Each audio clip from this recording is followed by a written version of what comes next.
Let's do this thing. No more Melvin Gordon. Denver Broncos. Getting rid of Melvin Gordon. And not really a surprise, shouldn't be a surprise to anyone out there who, had watched Melvin Gordon all season long. Now, nobody's happy about this. Okay, let me get that out of the way. First and foremost, Cecil Lammey, soon to be joined by Andrew Mason. We've got the Nathaniel Hackett press conference that they always put right about this time. So thank you, Broncos, for doing that. But, let me start by saying nobody's happy about the Melvin Gordon situation. But I'm glad that they finally made a decision. Because as I wrote last week at denverfan.com, do the Broncos have an accountability problem? Yeah, your starting running back isn't really good, fumbles a lot, and he's still your starting running back. So do the Broncos have an accountability problem? Yes. Not even yes, but hell yes, they have an accountability problem. That's just with Melvin Gordon. That's not even with, Nathaniel Hackett, who honestly, I'm surprised he kept his job. As of this recording, has Nathaniel Hackett been fired yet? And if not, why not? If not, why hasn't that been made the case? And why haven't they, moved on from their head coach? Honestly, I felt like today might have been the day. A Black Monday before Black Friday for the Broncos head coach. And here we sit. Nothing with Nathaniel Hackett, but Melvin Gordon's a scapegoat. Melvin Gordon's gone. So they're about a month late. They probably should have traded him, the Rams or somebody. When the Rams throw around picks, like they're throwing around jelly beans or something, they handed out Halloween candy. So candy, Sandy. So for me, it's like, well, congrats. You finally figured out that Melvin Gordon isn't good and shouldn't be a part of your team. Like, the hell took you so long? Why in the world would you wait until now? You had to wait for another fumble. You had to wait for him to actually cough up another game. Like, you would have won, most likely, against the Raiders if Gordon scores a touchdown there, if the Broncos score a touchdown. Hell, even a field goal at the time. And 18, I feel like it's the curse of 18, right? Like, thank you, Peyton Manning, but, can't get to 18 again? Like, seriously? But you had a good-looking first half. And then the Melvin Gordon fumble changed everything. Everything. The Melvin Gordon fumble robbed the team of the momentum right before halftime. It gave some energy back to the Raiders. Then they come out after half. Their offense looks like garbage again. And here we go again. Like, it just happened all over. So you had the Melvin Gordon situation where you're like, okay, why was he on the team? Like, you had to wait. You had to do this, right? And Nathaniel Hackett, and listen, Hackett's done. Whatever the case may be. They didn't fire him today. They should have. And again, no one ever says this to root for it. We're not enjoying this. The Broncos suck. You think anyone's enjoying this? You think I like sitting up here going, hey, Melvin Gordon got cut or Nathaniel Hackett needs to be fired? Like, which is true. Nathaniel Hackett does not deserve the Broncos head coaching job, period. I don't care if he's a nice guy. It doesn't matter at all. Like, especially when you're this. Now, you want to be a good person and all that kind of stuff, of course. But listen, there's a lot of head coaches in this league that are alohas. And, honestly, I'm surprised Nathaniel Hackett made it to today. And then Melvin Gordon, again, I'm not happy Melvin Gordon got cut, but why the hell didn't you do this a month ago? Like, whatever. Accountability abounds at UCL's training center, where now we're joined by Andrew Mason. Mace, good day, man. And I say this and I go, no one's excited or should be happy that Melvin Gordon got cut. Nobody's excited that Nathaniel Hackett's going to lose his job. This team, as you put on denverfan.com, Mace, is in a world of suck. It is. And the thing is, they've been in a world of suck for a long time. And I mean, you have to go back over 1,100 days to when Emmanuel Sanders said it. I mean, yeah. And they were already in it for a couple of years before. So you think about it, they've gone through, 3 head coaches, 2 general managers. I don't even want to count how many quarterbacks. I mean, we can just start going down the list if we want to bore people. But yeah, it's bigger. Like, they say things get in your blood, but it's deeper when it's in your DNA, right? Mm-hmm. Your DNA is like the essence of who you are. Unfortunately, right now, losing is this franchise's DNA. It just is. And it's going to take quite a while to change that. And I find myself often having 80s and 90s Tampa Bay Buccaneer flashbacks because those sorry teams, you know what? They had a lot in common with these Broncos the last few years, particularly that when one thing goes wrong, it's the thread that causes other things to go wrong. And next thing you know, you have lost another game. It's also very telling, Cease.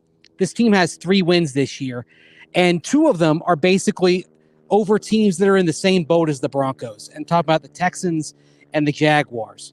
Another team that's somewhat in the same boat, although I would say they had a playoff season last year. The Raiders. Deep down, the Raiders do know how to win. They didn't forget how to win in the offseason. Devontae Adams didn't forget how to win. And lo and behold, I think that was a difference in them getting the 2 dubs over the Broncos this year, even though that is clearly not a very good team. And so this thing may really take a long time to get right because you've got to change the very essence of what this club is. That's why when Justin Simmons started talking about culture last night, I think he was dead on. Yes. And it's not that these aren't good players. It's not that the locker room isn't on the same page, but something deeper is the connective tissue with all this. We can discuss the details of every loss within an inch of their life, but it's that these types of things keep happening week after week after week. So it is week deeper. and week after week, and on a team that we should not see this happening for, because the DNA, which is in a way the memory of your ancestors carried on through you, the DNA of this team is championship. So somewhere along the way, and if you compare it to those Bucs teams, Mace, I did find my Eric Rhett jersey going through the garage. I've got one. I was going to wear it for you, right? The old school creamsicle. But like, how does it's going to take a new coach? Nathaniel Hackett's done. Okay, I don't care if he didn't get fired today. He's done. There's no way he can't come out of this unless they're really blind to the fact that Nathaniel Hackett's not the guy. But culture change, how and when? How does it happen?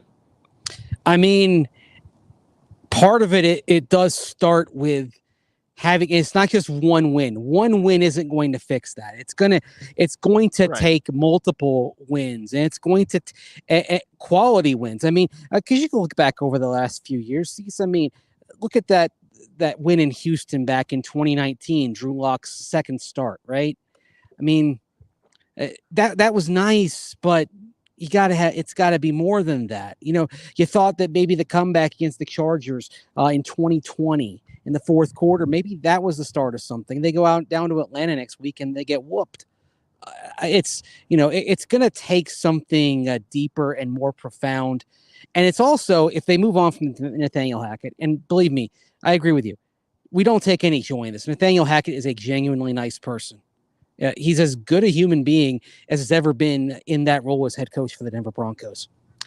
But they're going to really need somebody who's got kind of a force of will, force of personality to really try to change things. And the last 2 coaches, you hired an offensive-minded guru in Nathaniel Hackett. You hired a defensive guru in Vic Fangio. And then before that, you hired Vance Joseph, whose resume was pretty thin, and trying to overcome the relative paucity of items on the resume by saying he was a leader of men. Right. If they make a change, Cecil, I want somebody who's been a head coach before, who has had some success. And yes, some failures are okay because you learn from failures. There's a reason why most of the Super Bowls in the last quarter century were won by coaches who had been fired by other teams, right? It's because those coaches learned something and they applied it going forward. I mean, and I'm not just talking about guys who were successful at the first stop and then got fired because the message was getting stale and moved on, like Tom Coughlin, or for example, like Andy Reid. Sorry, I can't believe I was blanking. Right. I'm talking about a coach like Bill Belichick, who really did fail in Cleveland. 1,000%. Those Browns teams were awful. Yeah, and a lot of the reason why he succeeded in New England, obviously Tom Brady had something to do with it, but he learned from his mistakes. Mike Shanahan learned from his Raiders experience and then learned a little bit more when he went to go work in San Francisco and learn about the West Coast offense and dive into that. I want somebody who's learned something. And honestly, that's why if we are talking about potential coaches, Dan Quinn really intrigues me because he's been to a Super Bowl, came exceptionally close. We all know about what happened. He has been a marvelous success in Dallas as the defensive coordinator since he went there. And, oh, by the way, he remembers Russ when he was a green rookie walking into Seahawks headquarters 10 years ago. I think someone like Dan Quinn can be not the buddy to Russell Wilson, but can be the dad. You're right. Right. And can be that sort of role for this team that they clearly need to change the culture. It is deeper than a player. It is deeper than just Melvin Gordon. On the Gordon tip, before we get back to Hackett, it had to happen, right? Yeah, I mean, it did. It wasn't. Once he fumbled, and it was like, okay, he's going to get cut. I honestly didn't think he'd touch the ball again, but Chase Edmonds got hurt. So he had to touch the ball again, and then today it gets cut. Yeah. And the thing is, like, the limited work he had in the second half, it wasn't bad, although he did miss a pass pro assignment in that game. And you know what? That's one of the things he does well in normal times. But I do think that he was up in his headspace a little bit, and that was leading to some of the fumbles. It was a move that had to be made. And really, I think that whenever that fifth fumble came, it depended on the circumstance, but if it came in a circumstance like that, where it was near the goal line, cost you points, then it was inevitable it was going to happen. I mean, they've got Marlon Mack. They should get Mike Boone back here in the next couple of weeks. It's 4 games on IR that he has to be out, so you don't look for him in this Panthers game. He had the high ankle sprain, but don't be surprised if Mike Boone is back in there for the Ravens game. In the short term, you can get by with Latavius Murray, Marlon Mack, and Devine Azigbo as your 3 running backs going out to Charlotte this weekend. That's fine. It just had to be. It just had to be done. And look, Melvin Gordon, 2.5 years. You know, he had nearly 3,000 yards from scrimmage. Okay, he had 22 touchdowns. No one's going to remember them, though. They're going to remember the fumbles. It's just the way of the world.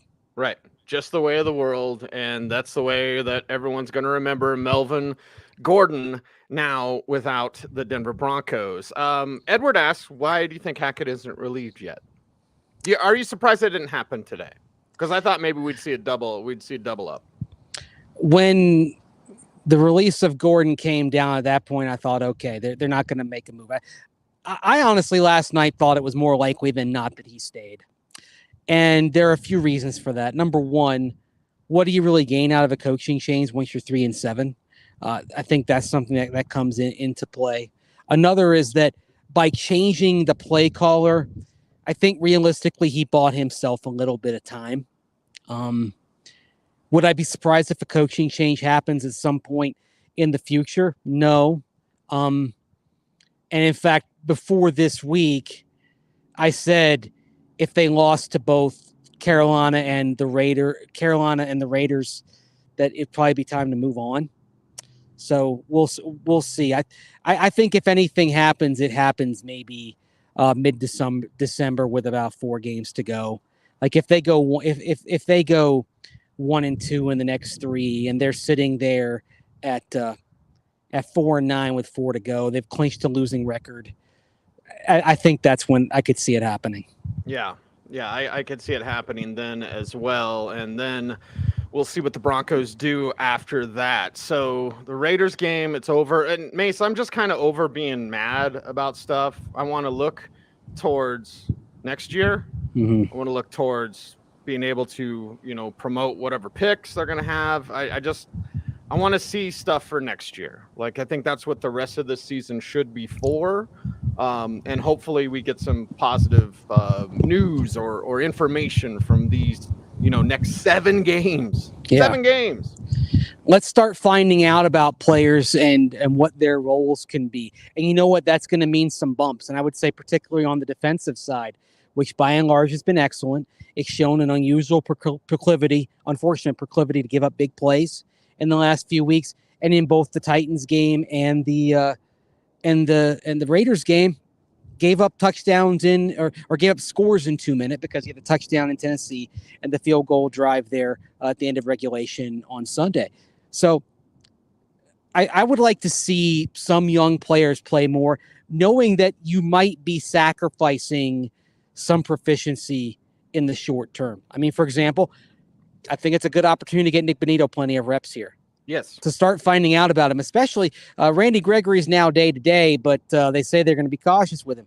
I mean, I think you use this game, for example, coming up in Carolina, put Draymond Jones back on the inside. He played a lot stand-up yesterday. Mm-hmm. He's not as effective standing up on the edge as he is in the interior where he's a force of nature. Right. So get Draymond. It's something you can do in a pinch, but it's not something you want to do on the regular. He's good if you need to emergency break glass, but that's not where he should be. It wasn't an emergency yesterday because you had Baron Browning, you had Nick Bonito, and Jonathan Cooper. So you know what? Take this Sunday, put Draymond back at what he does best, but at the same time, get Nick Bonito, get Jonathan Cooper out there more, have them basically do a 50-50 split, rotate Jacob Martin in there in a little bit, but start finding out what you have in those two players in particular. On the defensive line, with all respect to Deshaun Williams, I want to see a little bit more of Matt Henningsen. Let's see what he can do. He's somebody that can be part of a solution. We're going to find out, keep finding out more about Damari Mathis. The more we find out about Damari, the more we like.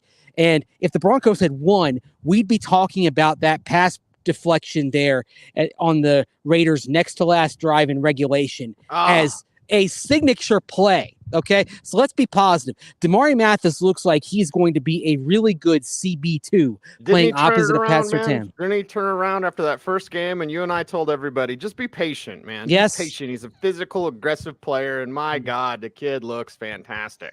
And he's got a short memory. He's got the corner's mind. Now, for better or for worse, you're going to get to find out about Isang Bassi the next few games, potentially. Although I would say this, Bassi struggled yesterday. Why don't you give Faion Hicks a look? Activate him from the practice squad and let him work at the slot corner. Start finding out what you've got in him.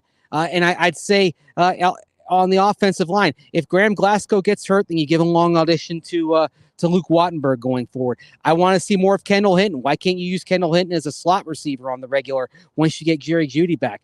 Keep rotating Jalen Virgil and Brandon Johnson in. Start finding out about these guys who can be potential long-term solutions, and dive deep. Like I said, don't be afraid to pluck Faion Hicks off the practice squad. Give him an activation. See what he can do in the slot on Sunday against Carolina. I think you got options here, but you really need to start learning about some of these guys, see if they're in your plans or not.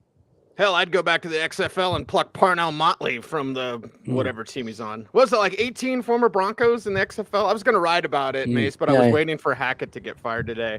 I really thought we'd see that. I was like, better clear my schedule. If we're going to talk about other leagues and ex-Broncos, let's give a salute to Swag Chad Kelly, Grey Cup champion for the Toronto Argonauts. How about that? You know what? The only surprise today is that I have not had someone in my @mention saying the Broncos should bring Swag back. Swag Kelly. Right? Oh, man. You know what? If he had not had the incident with the vacuum cleaner breaking and entering, wearing the Toy Story Woody costume, he might have gotten a starting shot at some point, maybe late in that 2018 season. The day before that, and you'll remember this, Mace, and I did it on purpose because I knew a change was coming. Yeah. So I asked Vance Joseph that day, do you believe in Chad Kelly? Mm-hmm. And he said yes. And he went on and on. You remember that answer. So it was like this big answer, like, oh my God, they believe in Chad Kelly. And it was in anticipation of like, hey, he's probably going to start in a week or two. And then that night happens, and then he gets beat by a vacuum cleaner, and then it's over for the kid. But the talent was there. You and I'd see it. He'd go out with the script by himself and run through the script after practice. When we're standing around talking at the press conferences, and Chad Kelly's out there by himself with the script. So the physical talent was there. It's just the off-field stuff, and if he cleaned that up, now he's a champion. Yeah. There you go. They give you rings for winning the Grey Cup. Chad Kelly's a champion quarterback today. I mean, who knew? It's the CFL, but again, they still give you rings. You still put up a banner. All that good for him. But let's salute him. Where's Kyle Sloter ending up in the USFL this year? Do we know yet? Right. I think we do know. There was one team that had like 8 Broncos, but not back to New Orleans then when the USFL, which by the way is going to be playing its games in Memphis. So the Tampa Bay Bandits became the Memphis Showboats. I'm sad, even though the Resurrected Bandits never actually played a game in Tampa. Right. Bring back the Denver Gold. Come on. I know. Bring back the Mouse Davis run and shoot. Well, that would be awesome. Why are we talking about Chad Kelly and the XFL and the Denver Gold? Because it's more fun than talking about the Broncos right now. You have exactly picked my brain as we continue on. By the way, I'm thinking about the stuff that Nathaniel Hackett did say at the press conference today. How was that, man? I didn't get a chance to listen. I made the mistake of before the show, because we have to start the show on time. I made the mistake of going to the post office and then Starbucks. Okay. So I was like, 2 lines that I don't necessarily have time for. That's just me. I'm complaining. How was the Hackett presser today, Mace? I mean, he's still a little bit hoarse. Basically, he said he kept hitting the button to try to talk to Russell Wilson yesterday before realizing he didn't have that capability anymore because the play calling belonged to Clint Kubiak. I mean, I kept watching him on the sideline. He was energetic, but he was kind of just a hype man. It was sort of, watching him not calling plays, but just kind of, clapping a lot, getting everyone pumped up. It almost seemed like Ted Lasso there on the sideline, where on Ted Lasso, he's got an assistant coach that handles the tactics. He's got another assistant coach that really handles overall strategy. Another assistant coach that kind of manages the technical aspects of the players and gives them pointers and all that. And Ted's just kind of, the hype guy, kind of trying to he's the guy who motivates. That's what Hackett is at this point. Now, maybe it's something he's going to settle into, but he certainly talked about being awkward. Jonathan Harris and Chase Edmonds, they're both going to be out weeks. Harris with a knee, Edmonds with a high ankle sprain. So don't be surprised if they go on injured reserve when you're talking about weeks rather than being day to day. And I asked Hackett about the blocked field goal. And I asked that question intentionally because I wanted to see kind of what he saw on the film review, but also kind of, where it was. And he basically kind of put the blame all around, including, yes, on Brandon McManus, because he said McManus has to get the ball a little bit higher. So McManus, in his mind, by not getting the ball high enough, was culpable and was among those culpable on that block field goal.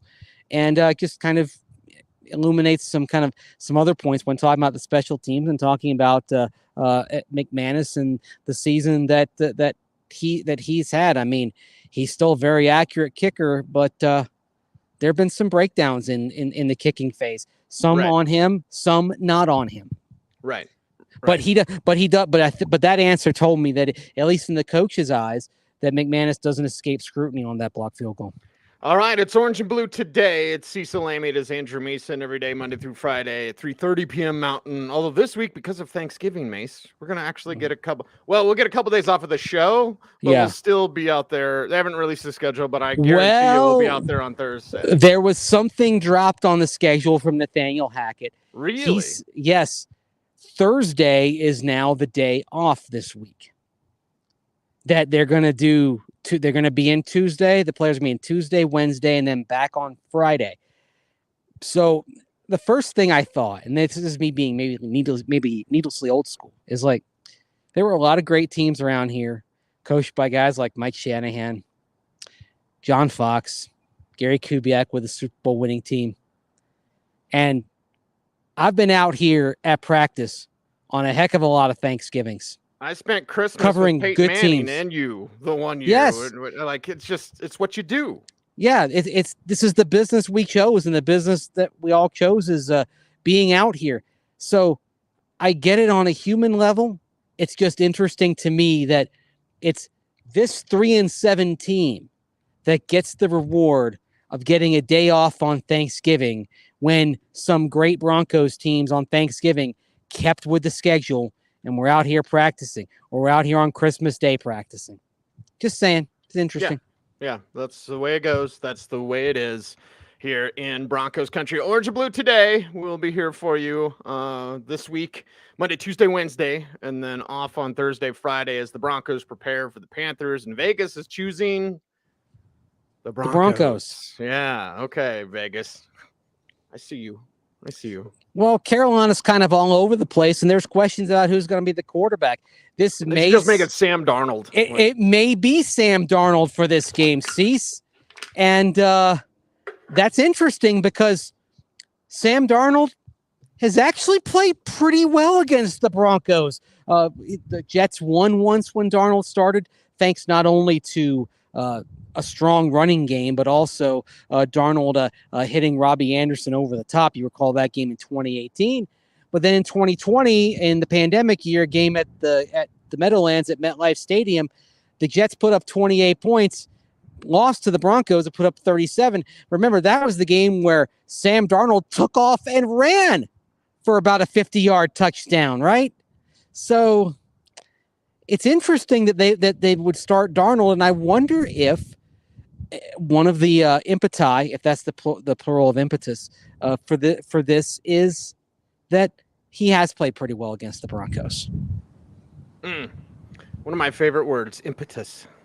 Yeah, I think the plural is probably impetus but in my opinion, we do not have enough .i plurals in the language. Impeti, but radii is actually the plural. But I mean, somebody in the chat room probably going to say this offense is impotent. How about that? Oh wow! Well, Doesn't Sandy do some commercials about some pills for that? Sandy.